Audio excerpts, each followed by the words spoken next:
উজানের দেশ নয়, ভাটির দেশ পানির মালিক। আপনি জানেন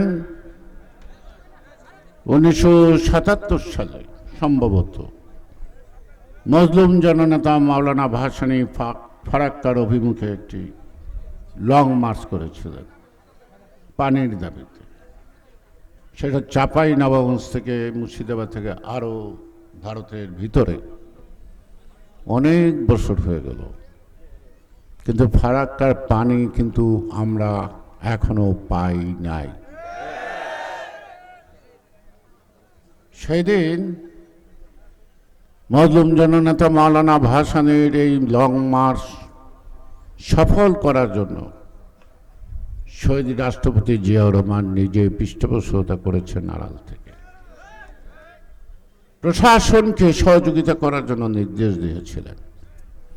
তারপর তিনি ভারতে গিয়েছিলেন। সম্ভবত তখন প্রধানমন্ত্রী ভারতের মোরারজি দেশাই। তখন ভারত বাংলাদেশ ফারাক্কা একটা প্যাক্ট, একটা চুক্তি হয়, যেখানে গ্যারান্টি ক্লজ ছিল যে নট লেস দেন এত কিউসেক পানি। এই চুক্তির পর সেই চুক্তি বাতিল হয়ে যায়, আর চুক্তি নবায়ন হলো, গ্যারান্টি ক্লজটা থাকে না। ইভেন কি পশ্চিমবঙ্গ, বিহারের লোকও কিন্তু ফারাক্কার বিরুদ্ধে আন্দোলন করে, কারণ তারাও এফেক্টেড হয়। আন্তর্জাতিক নদী আইন অনুযায়ী ভাটির দেশ পানির মালিক। ভারত থেকে যে বাঁধের মাধ্যমে পানি আটকানো হয় সেটা আন্তর্জাতিক আইনে বেআইনি, কারণ এই পানির উৎস অনেক দূর। সেই পানি গড়াতে গড়তে ভাটির দিকে যাবে, এইটাই সাগরে গিয়ে যাবে, এইটাই নিয়ম।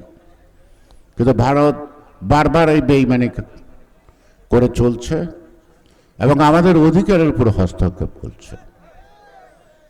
পানি নাই একটা সমস্যা, আবার যখন পানি প্রয়োজন তখন পানি নাই। নদীর 75% জায়গার চর, আমি এখানে যদি ভুল না করি দাঁড়িয়ে দেখছি, ডাইনে বায়ে এটাকে নদী বলা যায় না, এখন খাল বলা যায়। আবার বর্ষাকালে এই নদী না আশেপাশের বাড়িঘর পানির ঢলে ডুবে যায়, মানুষ গৃহহারা হয়ে যায়। তারা এই কাজটি যদি না করত,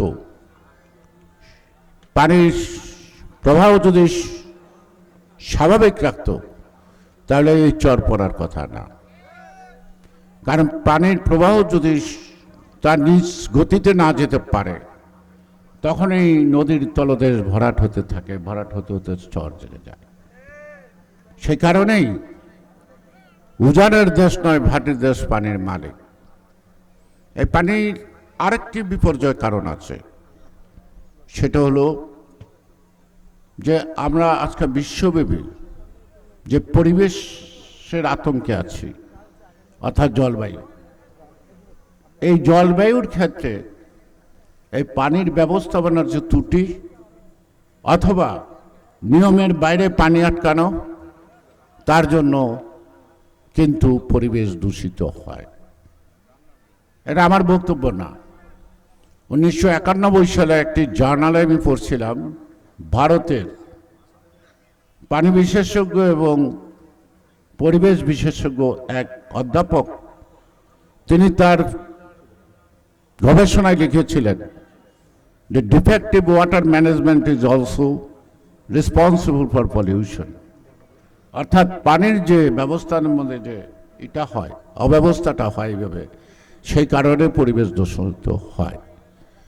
তার ফলশ্রুতি দেখবেন উত্তরবঙ্গের মধ্যে একটা মরুময়তার আভাস আছে। যে সকল গাছ আগে হতো না এখন হয়, যে গাছ হওয়ার কথা না গেলে হয়, যে গাছ হওয়ার কথা সেগুলো হয় না। অর্থাৎ জলবায়ুতে একটা বিরাট নেতিবাচক প্রভাব বাংলাদেশের মানুষ ভোগ করছে, ভোগান্তিতে আছে।